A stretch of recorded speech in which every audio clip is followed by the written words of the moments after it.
walking down the I do want to say to Donnie and many of you in this room that over a very long career in this city, all of you have helped me and my colleagues tell the truth and to try to tell. I may not look like you and you me, but Take my hat off. I'm South Carolina, so I just... What does this event mean to you, Miss Peggy Moss? Oh, my heart, Happy 20th anniversary.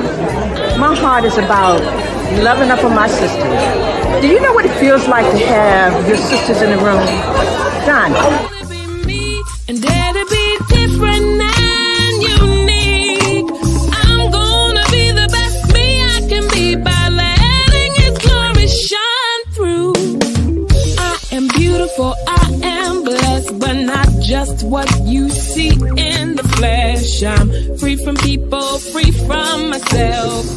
The doctor lived next door to the janitor, to the reverend, and the lawyer. We were together. Now we get so high and mighty that you create stress for your society because you don't like poor black folks either. That's a health problem. Get yourself together so I can stop being taking care of geriatric people and get back to pediatrics. I thank you, Donnie, for all you've done. Let's keep doing it all the more. Letting His glory shine through. Dare to be you, dare to be me, dare to be different and unique. I'm gonna be the best me I can be by letting His glory shine through. And I dare you, I dare you, I dare you to be you. First name's Donnie, last name's Glover, entered to win it for the long haul. Baby, let's get the show popping. Joe Gaskins, good morning, sir. Hey, Donnie, what's happening, man? You How you got making it. out? I won't complain. It's a good day in the neighborhood. Mr. Robert Fulton DeShield, good morning, sir. Good morning to all. Good morning Good, to all. good. Let's start with you, Mr. DeShield. Have you been watching the Senate race unfold? I have, and you know, and and really, I was put on notice. All of a sudden, my inbox was getting flooded with solicitation requests from Miss Alsobrooks initially, and then one or two others, and then the young fella from Montgomery County. I don't even remember what the heck his name is, but yeah, people who I hadn't heard from ever, really, all of a sudden started sending me requests like we've been long lost friends. I don't respond well to those kind of requests. Okay. Joe Gaskins, what happened to you? Same thing, Donnie. I've been getting phone calls from everybody as well. I've got on my opinion on who's going to win this thing. We don't even have all the candidates at the table just yet, I don't think. But people are anxious to, I guess, to see who their next U.S. senator is going to be. It's going to be interesting. Just for the sake of clarity, Mr. Gaskins, you're in gorgeous Prince George's County. My office is located in Oxon Hill across from MGM. Okay. And Mr. DeShield, you are down, you're in Baltimore City. And county. Baltimore County. And city. And city. Okay. Right. So we have at least some semblance of the two greater black populations, Baltimore County, and Prince George's County. So with that said, Mr. DeShield, what does a candidate need to win? What are they made, just for the sake of simplicity and clarity, what jurisdictions matter most? You know, I think they're the same ones that win in every other statewide, that you need for every other statewide election. You need the big four, right? I think you need Baltimore County, Baltimore City. I think you need Howard. You need Montgomery County, and Howard, and I would throw Harford County into the mix. I think if you win the big five, if you win those 5 counties, you've won the state. You've won the election. Okay, so let's go through those again. Baltimore City, Baltimore County, Howard County, Montgomery County, and Harford County. Now, I left out Prince George's County, and Ms. Gaskin is going to be angry with me.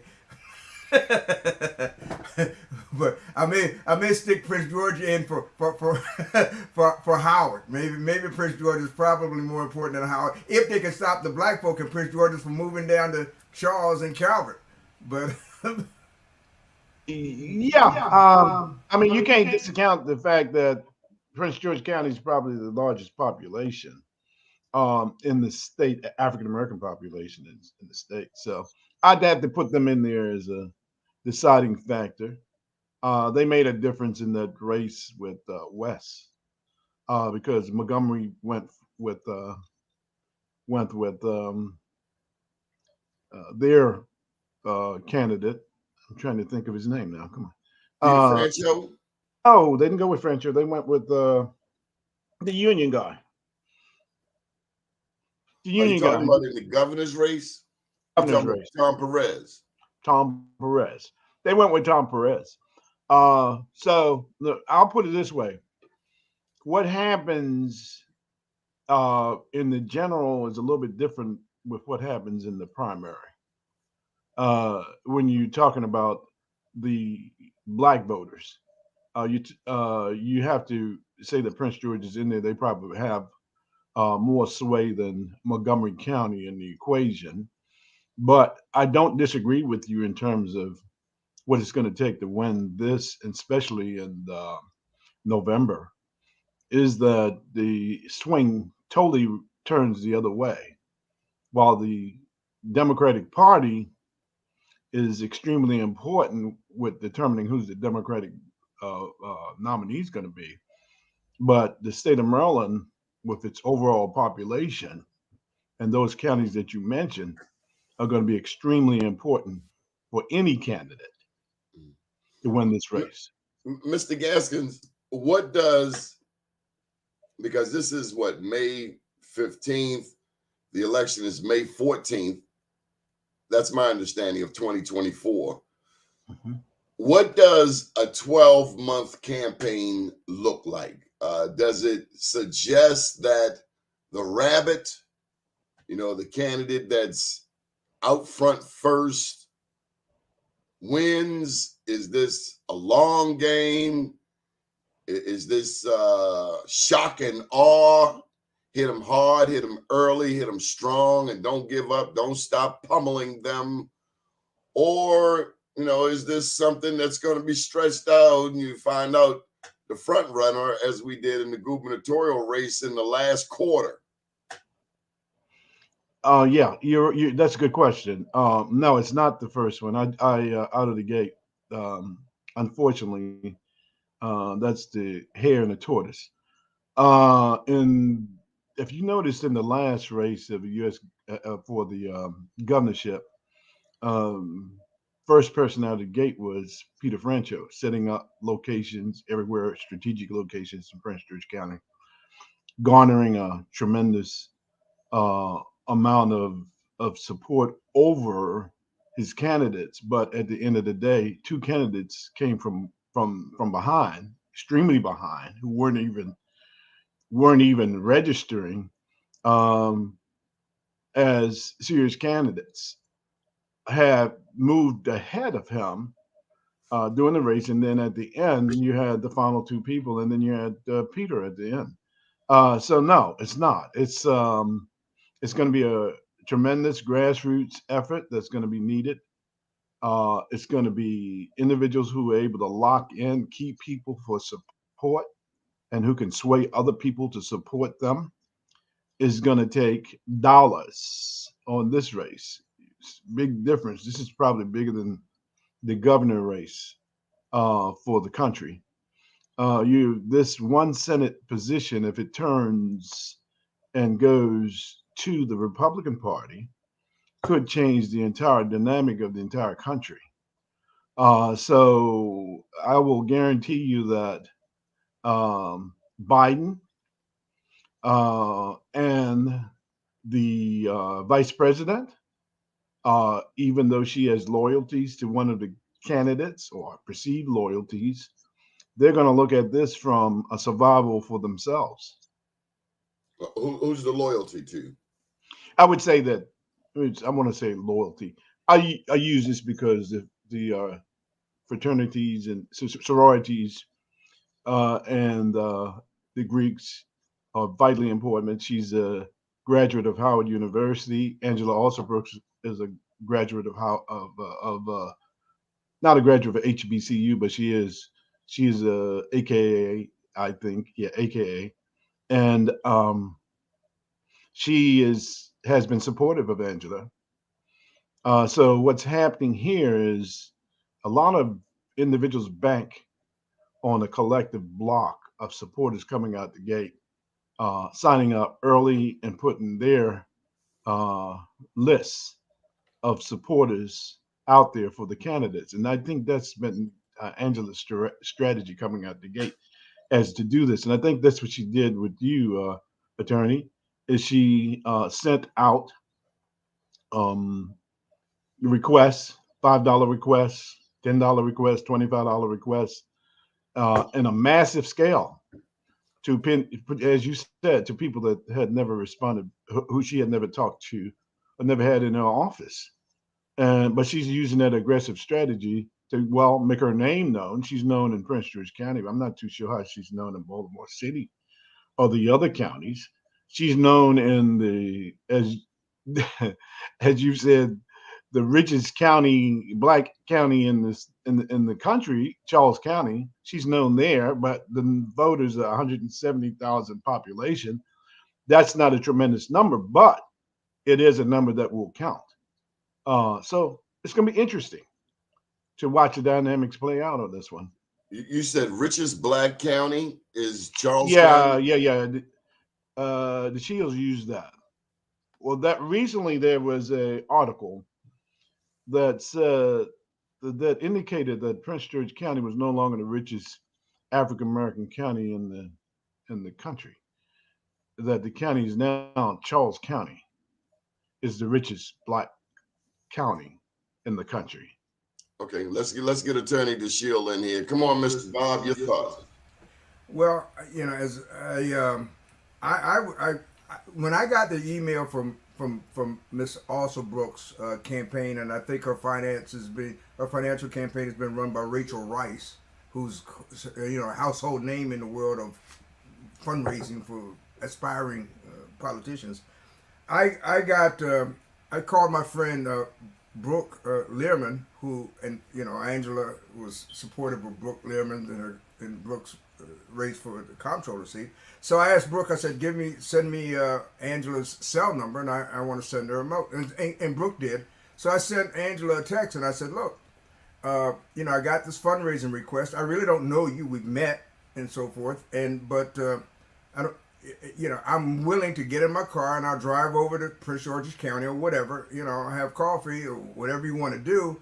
But I'm just not going to throw support behind somebody who I really don't even know. We've never had a conversation. And I didn't get a response to my text. So then I wrote essentially the same note to Rachel Rice. And Rachel responded immediately, "Oh, Bob, I'll fix it and all of this." And then I get the next message I got was from another fundraiser. Still no response from Angela. So, my feeling is, Donnie, if you're too busy, right? If you're too busy, if you don't have time to have a conversation about whether or not, I should or what support you, then I don't have time to, I'm certainly not going to contribute money, and I'm not going to try to persuade my clients to do either. And I have, a number of substantial clients in her county, in Prince George's County, who I know she relies upon and has relied upon. But, it's a matter of respect, for one another. And the fact that she, is black, the problem today is, since we live in a time, Donnie, when truth really doesn't matter. So it's very critical now, more than any other time, I think, to take time to use definitions. I think that the independent candidate who runs saying, "I'm just running under a party label as an accommodation," is the winner here. Because I think that the current climate has turned off so many people that the real power now resides in those who would declare themselves independents and not aligned to either of the so-called major parties. And from that perspective, I think Joe's right. I think it's early, it's way too early to try to, put a tail on the donkey. I don't think all the candidates are in yet, and this is going to be it's going to be one of the most expensive races that I think we've ever seen for the Senate in this state, maybe even in the country. So we understand that Johnny Olszewski, the Baltimore County executive, will be announcing today at 9:30 his presumably entrance into the race. Now, we have talked about what it takes to win. Mr. Bob said you got to win Baltimore, Baltimore City, Howard County, Harford County, Montgomery County, and we obviously cannot leave out gorgeous Prince George's County. What I find interesting, as noted here, is that Johnny Olszewski is announcing in the blackest part of Baltimore County, in Randallstown, which points directly to the significance of the black vote. You want to touch that, Joe? Yeah, I agree. He's on it. He knows it. He knows that the got the race in the primary. If you're going to win the primary, you're going to have to win it with the black voters. That is no joke. That is serious. If you're in politics, you don't know that, you're not in politics.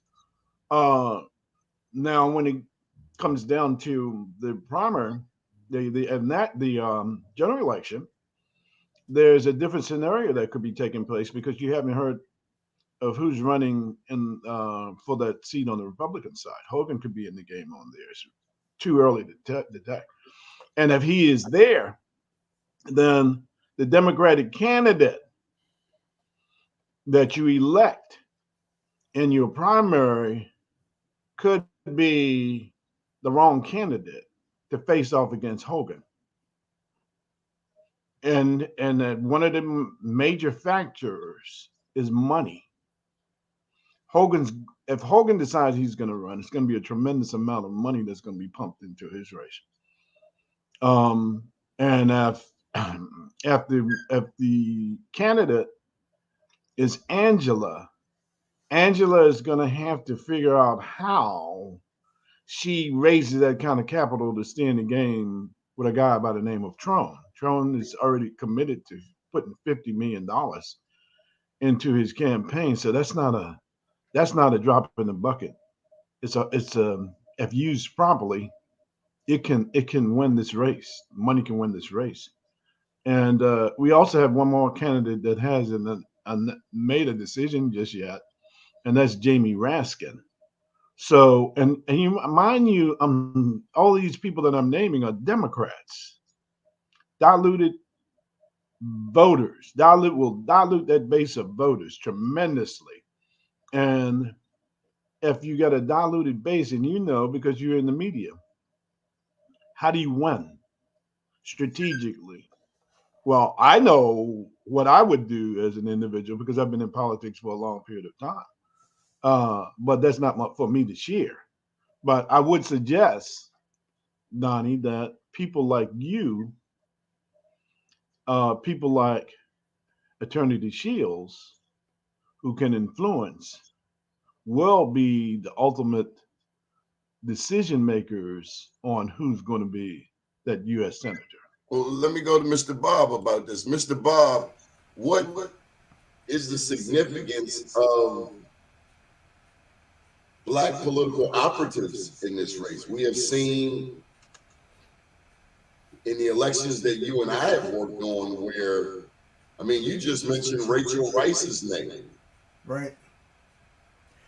But would you care to mention her black counterpart and their significance?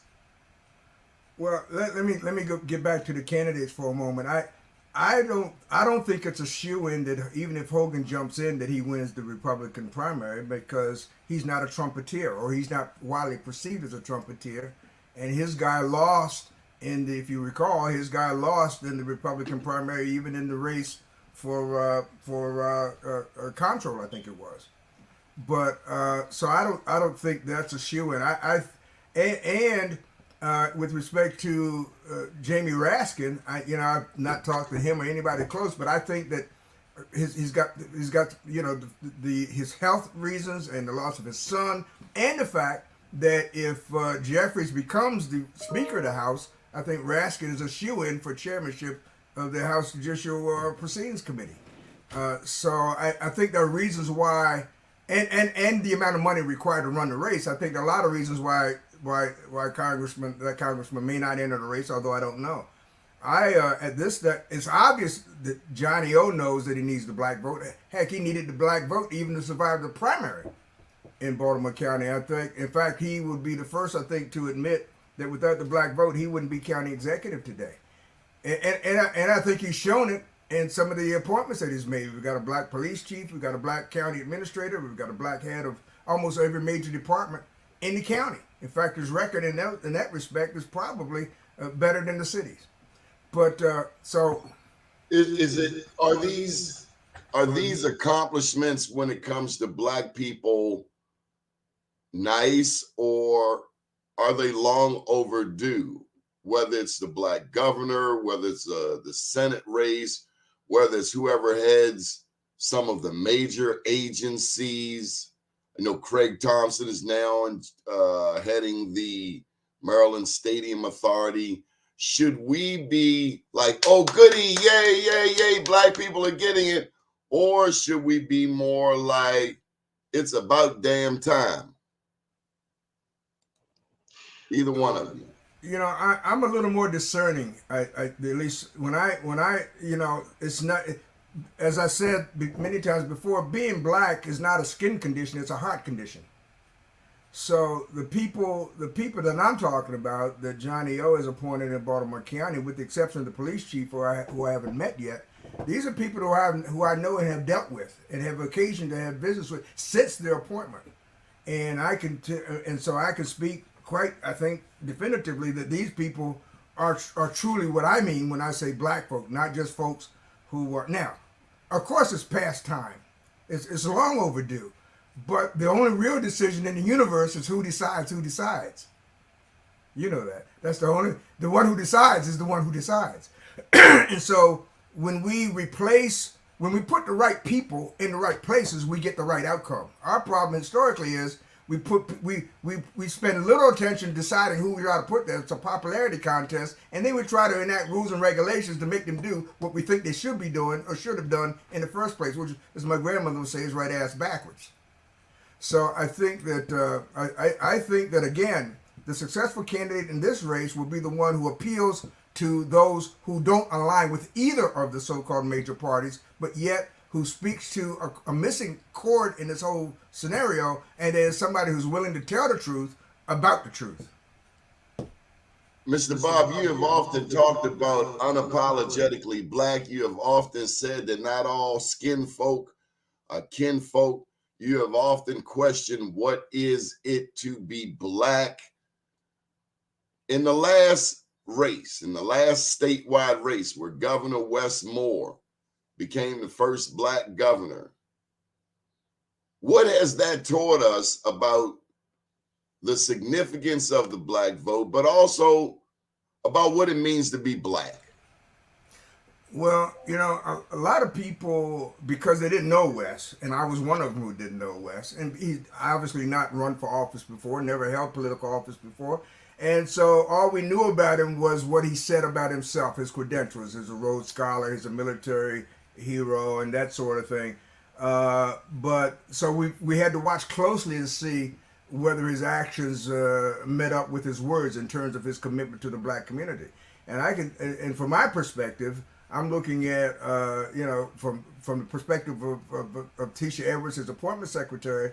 I look at the appointments that he's made around, and I think he's fulfilling that commitment. And I would acknowledge right away that one of his appointments is extremely important to me, and I'm thankful for it. There'd never been a member of the Maryland Board of Contract, a black member of the Maryland Board of Contract Appeals until he appointed my daughter. So do we need to recuse you from answering this question? Are you biased? I am biased. I am biased, and I admit it. And those who claim that they're not biased are lying. Everybody, because if you don't have a personal objective, then I don't want to talk to you. You know, it's not having a personal bias that's wrong. It's when you allow your personal bias to interfere with somebody else's rights. That's when we run into trouble. So yes, I'm biased. I love my daughter. I'm proud of my daughter, and I'm happy that the governor has appointed her as the first African American ever to serve on the Maryland Board of Contract Appeals.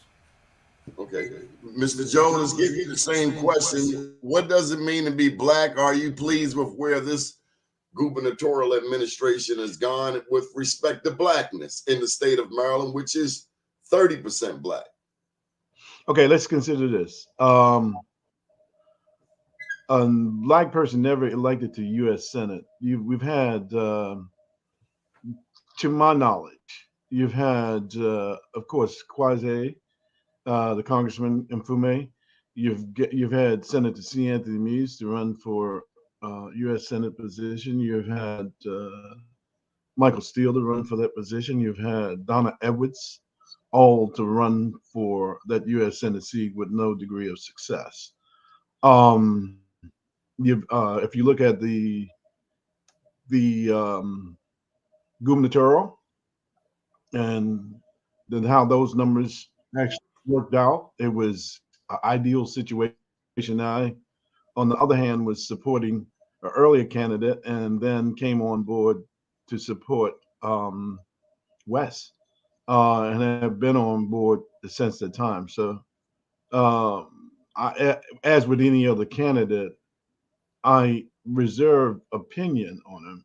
I think it's time that we elected a black governor to the state of Maryland. I've told people who have complained that he has not done what they want him to do that they give him time. It's only 4, 5, 6 months. He's got a lot of time to mess up things in order to get it right. So for that reason, I say a black person should be treated no different than a white person in that case, because they've had the time to control and got a whole lot of things wrong. But for this particular race, I think it's symbolic that you have a person who's county executive from Prince George County who makes an early mistake and not to talk directly to people like Attorney Shields would suggest that she's off running too fast, don't have the right advisors behind her. And if she's not called you, Donnie, to be on your show, she's making a drastic mistake. The earliness of a campaign. I appreciate that. I mean, it is true. I mean, I like you as a person, but it's a fact. But what's important about this is that if you're running fast, you sometimes stumble. And in this particular race, if you stumble and you fall, you're not going to have a chance to catch up. Mr. Joe, if I'm running a statewide race from Baltimore and I have to come to Prince George's County and say I've never been to Prince George's County or haven't been there often enough to have my own connections, then I need to call you and I need to listen to you. And so say you link me with XYZ person in Prince George's County. It is not enough for me to say, Joe told me to call you. I have to go above and beyond to win that person over. And that does mean the cell phone. For me, from an employment standpoint, I want to know your cell phone. I want to know where you hang out. I need to know who you know, who I am good with. I need to know your relationships. I need to know more than the fact that you want me to send you $5 or $500. It's about relationships, I thought. I think that's what Mr. Bob is and you are getting to, that it's not enough just to send someone an email. That's so impersonal. You have to call and you have to spend time nurturing relationships. You agree? That means you don't want to win, Donnie. If you don't have the time to contact the right people who can help you to win, that means you don't want to. That you don't want that position. Or you trust people. Like I know you know Prince George's County. You and I have history goes back to the days of Chet Howard when he was connecting Baltimore and Prince George's on a business tip from the church. We have organization now that's a Maryland Business Church, Maryland Business Clergy partnership as a result of Chet Howard. We started that way back. I think Chet died in 2008. It's been a long time. But grassroots Prince George County Contractors was started back in 1989, and we partnered with Arnold Jolivet in Baltimore.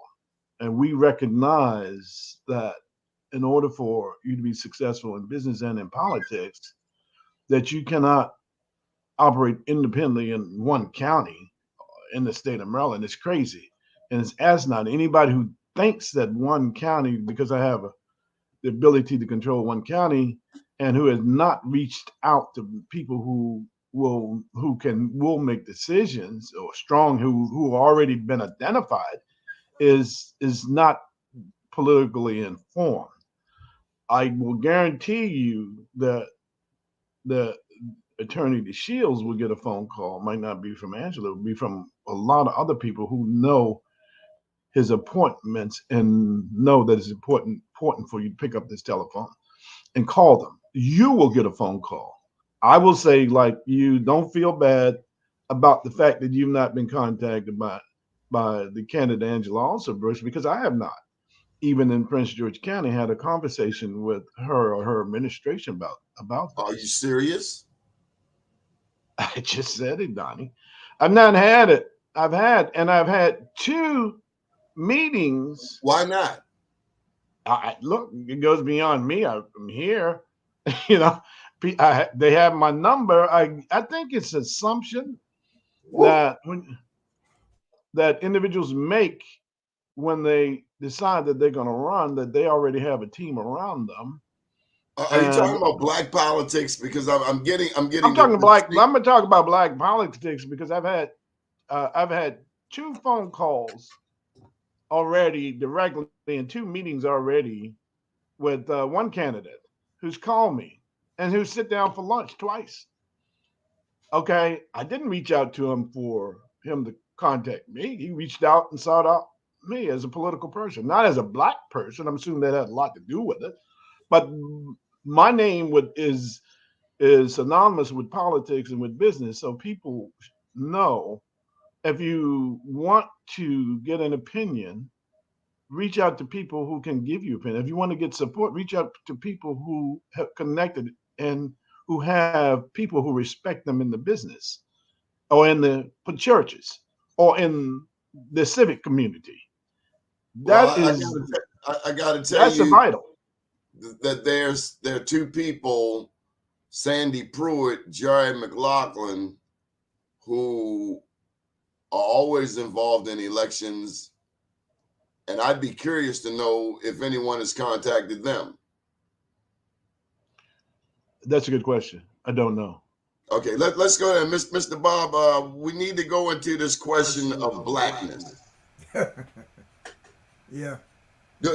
Are we as black operatives, black political people expected to support the black candidate? Or do we actually have more value to the white candidate? And then also, who controls the black campaign? And are the people controlling the black campaign black enough? Well, let me say first, we need to understand from the outset that the issue is really not about black or white, it's about power. Okay? And the black and white was a construct that was created by those with power to try to retain it numerically by creating a division upon the 2 groups that were readily identifiable, those who look white and those who look black. There's nothing, but the real issue has always been about power and who has it and how do you best keep it. Now, with respect to what does it mean to be black? We have never really defined that for ourselves. That we've been fits and starts over the years. Now, for me, for example, the issue of what it means to be black is now before the Supreme Court in a voting rights case under Section 2, where many of the, I think the case comes out of either Alabama or Mississippi, I'm not sure, but the issue is gerrymandering. And if you know, the Voting Rights Act only talks about black folk. And so the issue is, for the purposes of creating political boundaries for congressional races, federal races, what it means to be black. Because if you're not black, then the law doesn't require you to do anything because you're not part of the Voting Rights Act. So beginning in 2000, on the census, you could check off black and you could check off some other categories. So Mississippi is saying, well, if you check off black and check off something else, that means we don't know what you are. We don't have to treat you as black. And so you added the gerrymandering equation for the purposes of voting rights. With respect to what it means to be black, Don, it's just as simple. America owes black people a debt. And this is a can that the people have been kicking down the road.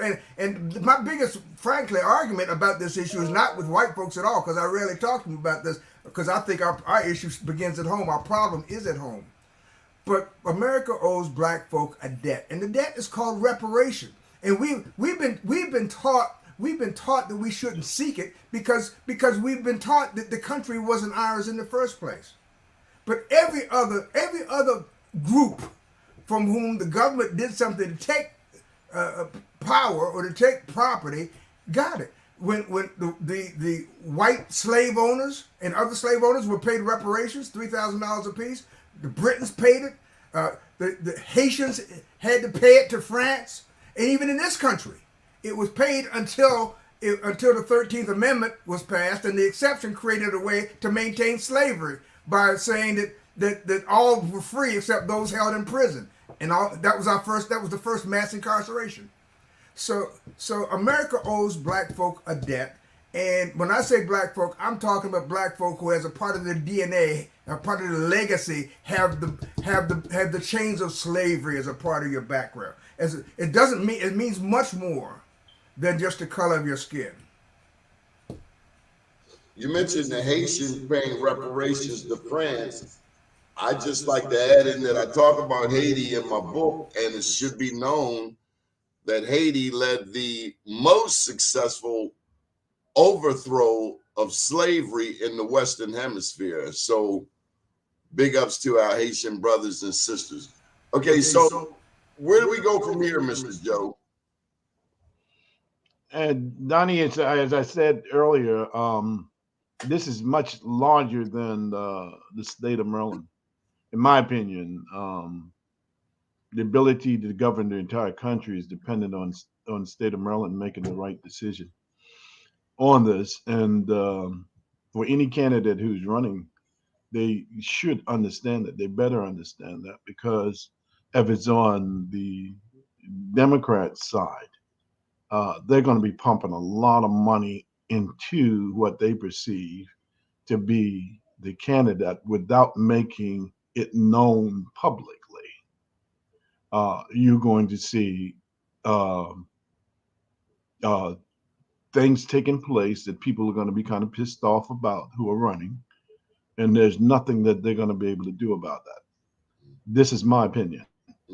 And they're going to do it because first things first, you have to guard your top and premium commodity, and your commodity for the Democratic Party is the presidential position and his ability to govern. And anybody who knows politics, who's watching politics, knows that he's got to have that Senate locked down. He cannot lose it. And he's got to make every attempt to control Congress. And along with winning his race itself. Joe Kwaisi has jumped out there and endorsed Alsobrooks already. I would say it's too early. I'm not the person to advise Kwaisi because he's got years of political experience, but I would not have jumped. A lot of people have jumped out because they're jumping out because of prior positions that they've had by being the president of the NAACP and uh, carrying a banner of this I would say blackness uh, uh, uh, from a perspective of the people's champion for blackness. You do things like that. I don't think will hurt him in his political uh, in the political process because he's probably too big to be hurt either way when it comes down to this when this election is over. It won't hurt him to make those strong decisions. And sometimes, Donnie, even in politics, leadership has to, even when they know that their candidate is not going to be the elected candidate, they have to stand up for blackness. And this is their certain people have a way of standing up for blackness, and I think that's what you're seeing that's taking place on the political end. Myself, I'm a different person. I've stood up for blackness all my entire life. I have been denigrated and cascaded for doing that, standing up for the right of black business people. They have opportunity to fought it in Annapolis, fought it on the federal level. The entire time, my entire life, I've set aside just to do that. I'm fighting it now for Commissioner Coates down in Charles County, who's been accused of being a racist by some left-wing, right, extremely right legislators and individual voters in that district. So those are the things that I like to see. But I do like to see this, and that's what I love about the picture with Wes Moore, is that we have a responsibility to our children to show them a face that looks like them in certain positions. Now, should that carry over and be that same responsibility to show in a U.S. Senate position when you have these key components that are much more important than that? Should that take place? I tell you, the conversation that I had with Trone is that they had discussed this before. When I said to Jamie Raskins, as two sitting congressmen, they have discussed their running and what it meant to each other. And I would be surprised, extremely surprised, if Jamie Raskins decides to run because the conversation suggested that. Why should we lose two seasoned congressmen over a run for a U.S. Senate seat? It doesn't make sense. So I think all those things are going to be at play, Donnie, from a black perspective. And quite frankly, maybe this might not be the time for that black candidate to take that U.S. Senate seat. Let me get Mr. Bob. Let me get Mr. Bob in here. Mr. Bob, Kwesi Mfome, his involvement in the race too early? I think so. I think it's too early, and I think it may be overestimated. The potential effect or impact of his endorsement may be overestimated. And, I just think that we've got to we always talk about Democrats taking black folk for granted, but it's really not Democrats; it's other black folk taking black folks for granted. And so I think we had some fuzziness. Could you repeat that, please? I said it's often talked about Democrats taking black folks for granted, but the problem is black folks taking black folks for granted. Seeking office and getting in office, and then forgetting and coming to black folk as though you're entitled to my support just because you look like me. For no other reason. Not because you've done anything for me, not because you've done anything for anybody that looks like me even, but just because you look like me, I'm supposed to support you. You don't have time to respond to a text. You don't have time to pick up a phone call, pick up a phone. I mean, I'm not a power broker. Don't want to be, never tried to be. but I do require that you respect me as a human being and as an individual and as an fairly intelligent individual. So if you don't have time to do that, then I don't have time for you. I don't care what your color is. So I think Christ is coming in too early, and I think those who and I think that his influence or effect upon it is not going to be nearly as pervasive as those as people apparently suspect. Well, I'm shocked. I mean, he's a seasoned politician. He wouldn't jump out there and have a faux pas like that. I mean, he has pretty brilliant people around him. Joe. Yeah, you want me to respond to that? Yeah, I don't want anyone to get in any trouble. Let me put this right here. This comment from Michael Haney. I believe Westmore will have to endorse her. So my question to you is, how will that work? So let's just put it out there. Was Angela significant in Westmore's victory? You asking me? Yes, you, Joe Gaskins. Yeah, Angela. I would say this: Angela was significant, absolutely. But the other two individuals so far, the other two individuals, can't get the guy from Montgomery County. There's a council member who announced he was the first supporter to come out to endorse West. Jawani, yes, he was at the table even before Angela was at the table. And not only him, but you also know that in this particular race, that Trone was at the table big time and raising money for West. So the question is, Jawando. I'm sorry, Jawando, yes. The question that you have to ask yourself from a political sense is that all of these guys are my friends. Can I come out in a Democratic race and the primary and support a Democrat?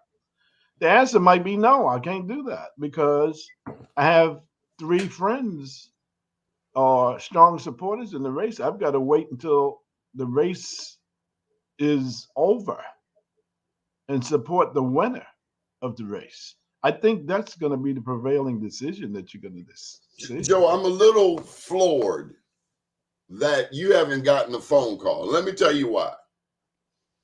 If I'm not mistaken, in the governor's race, you initially were supportive of the comptroller, Peter Franchot.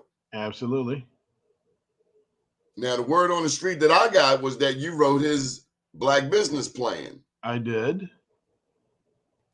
And then this is still early in the race, maybe the first 15% of the race.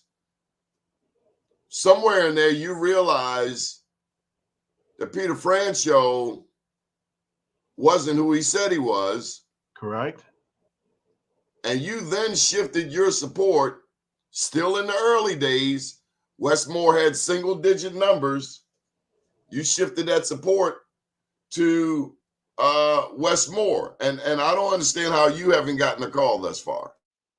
Not only shift that support to Westmore, and it was, and the reason why I supported Peter was because in 2006, when he decided to run for comptroller, he came personally to myself, Chet Howard, and our group to request that we support him against Schaefer. And I was in a meeting with Schaefer's people at the same time in the West End at a golf course in the county, Prince George County, and we were talking to Schaefer, and Schaefer indicated that he wanted us, team of Black folk, to support him in the county. And my question to Schaefer was, okay, are you going to make trips to Prince George's?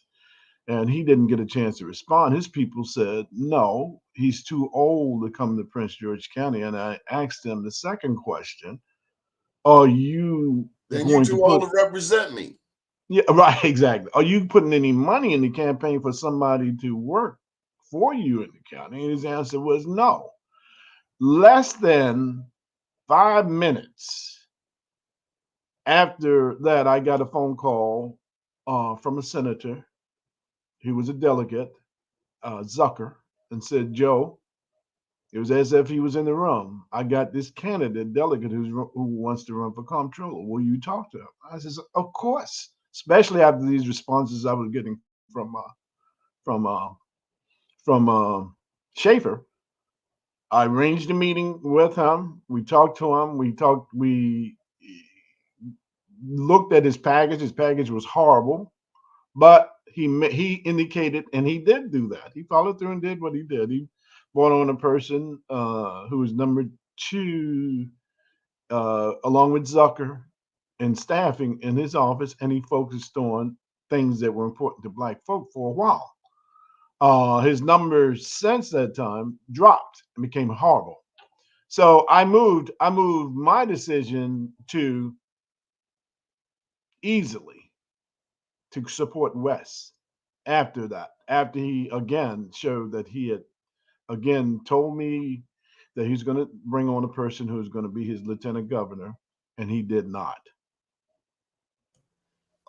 Okay, so Joe, will Wes support Angela Alsobrooks? Does he owe her? He will support if she wins the primary. No. Well, I'm being political with you as he's going to be with her. I would bet you this. I can't answer for Wes, but I guarantee you, if I was sitting in that political position and I had those cards and I'm a card player, okay, and I have a certain degree of respect like that I deserve as Attorney DeShields deserves too as well. You've got political acumen. You got more to play at the table to play. You have to recognize who your people are. He has to recognize who his people are. If he's running for the president of the United States at some particular point in time, he's got to look at all these people at the table, and he's got to make a decision on who's the most important in my race. I mean, I'm just being very, very candid with you in terms of strategic thinking. So are you inferring that Wes doesn't need Angela anymore? He needs her, but he is not Angela so much. He needs Angela's base. I'm hearing you say he doesn't need her anymore. And no, I didn't. I'm not saying he doesn't need her. I'm just saying. What's he need her for? He can win re-election without her, can he? Yeah, yes, he probably can. I'd say he probably can win. So she's in a pickle. So let me ask you, if he does not support her, what does she do in 20? If he doesn't support her in 24, what does he do in 26? What does she do in 26? Does she run against him for governor? That's an option. Or there's a seat that's going to become open down in the 4th or 5th congressional district. Steny Hoyer is going to resign and retire in 2026, which leaves the congressional seat open. So she's got options. She could run against. See, so maybe Michael posed it better than me. What do Black people think if Wes does not support Angela Alsobrooks? That's me. Okay, what do Black people think if he does not? I don't want to put you in a pickle. Let's give Bob a chance. You want it? Okay, let's give Bob a chance. I don't want you to. Okay, come on, Mr. Donnie, there's a doorway. Everybody can't walk through the door at the same time. You got to find somebody you support somebody who you trust to hold the door open for you. Whoa! We got breaking news. Ocheski declines. Oh yeah. He's not running. Whoa! He's not running. I wouldn't know why he would get in that race. I'm not surprised by that decision. You need money, and you have to have an impact beyond Baltimore County. Come on, Mr. Bob, that's your neck of the woods. I'm not surprised by that decision. I would have been surprised if he decided to throw his head in. I think he's got right now. He's on the precipice of establishing Baltimore County in a number of different ways as one of the leading jurisdictions in the state. He has an opportunity to do that, and I think he wants to fulfill that before moving on to any position. I'm pleased that he decided not to throw his head in that ring. I think it would be premature in terms of his future and the future of Baltimore County.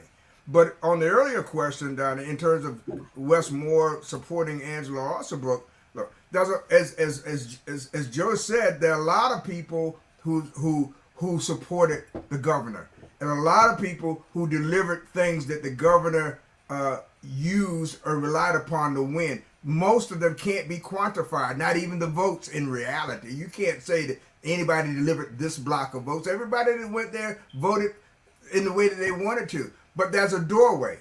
There's a door. Everybody can't get through the door at one time, and that's by design.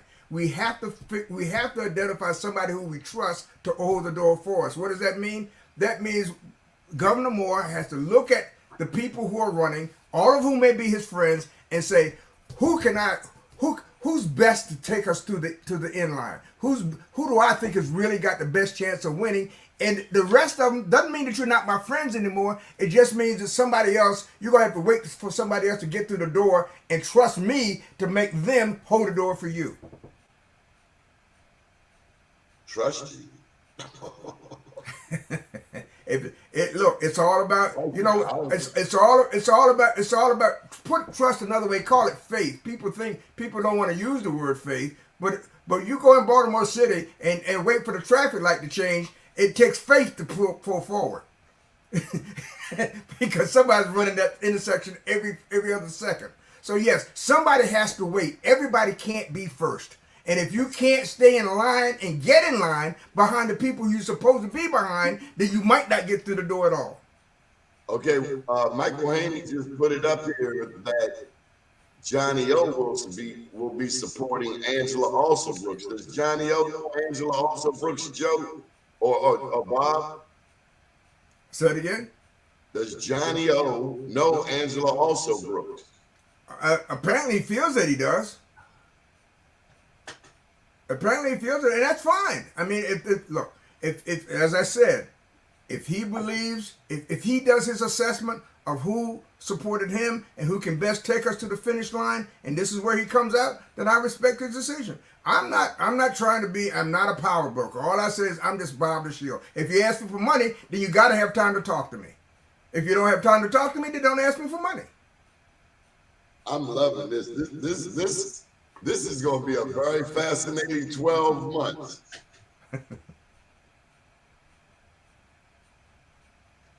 Okay, you got quiet on me. Come on, Joe. Bring us on home. We got a couple minutes. I said it's going to be interesting as it all plays out, who comes out. I think you had the county executive from Anne Arundel County who came out and announced his support as well for Angela Early. Stuart Pittman? Yes. You got this situation taking place here. So it's going to be interesting to see how that turns out, whether it actually turns into votes or whether it's just a political statement that you're making. You know, in the bottom line, I have not seen the speaker. Are you saying people say, hey, I'm supporting her, and then behind the scenes they're doing something else? That's what I'm saying. Because as Michael Haney noted, this is he wrote down $20 million race, but this will be an expensive race. And I understand that more than 20. It's going to be more than 20. The governor's race between Anthony Brown and Hogan exceeded that. So per candidate, I would say that the candidate in this race, the most money spent in this by any one candidate would probably be closer to about 30 million spent in this race. Let me get this in here.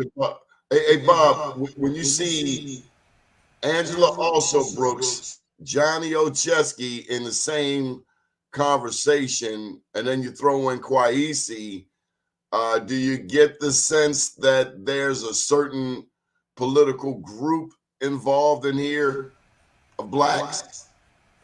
Well, what I think is I see a group of traditionalists. I see a group of people who are following what they consider to be the established pattern and path moving ahead. But the most interesting of the supporters so far is Stuart Pittman, because he's the only one of the county executives that I heard that has come face to face with the truth and told it. He told the people in Anne Arundel County, he said, look, there are fundamental services that have to be provided, and I can't do it unless I raise taxes, period. None of this bull crap about no new taxes and so forth. I'm not going to gimmick you with a bunch of new fees and one-time assessments. I have to raise taxes, and guess what? You who have money are going to be the ones who have to put the money up to do it, because I am morally obligated to provide these services. Now, I haven't heard that. That was so refreshing to me to hear a politician, because even Johnny O was talking about no new tax. He told the teachers in Baltimore County, I'm not going to raise taxes. Well, the fact of the matter is you can't get blood out of a turnip, and those who have it have to pay more, and you can't cover it as Ehrlich did in the early years by these one-time fees and up and assessments. So I think that you know, if I were Angela, or if I were taking a nod or listening to folks, I would try to follow the lead of those people who are willing to face the truth and tell folks what it is. All right, well, I'll share this final comment and we'll get on out of here. This is from Michael Haney, that Ben Cardin was forced to step down. He's suggesting that the Black political prowess is on the rise. Gentlemen, I want to thank you both for joining us today, and we'll be back. I'll be on WEAA tomorrow afternoon doing a guest spot, but thank you so much for sharing your insight on this all-important topic. Thank you, Joe. Thank you. Thank you. See you, Joe. Good morning, world. Thank you, man.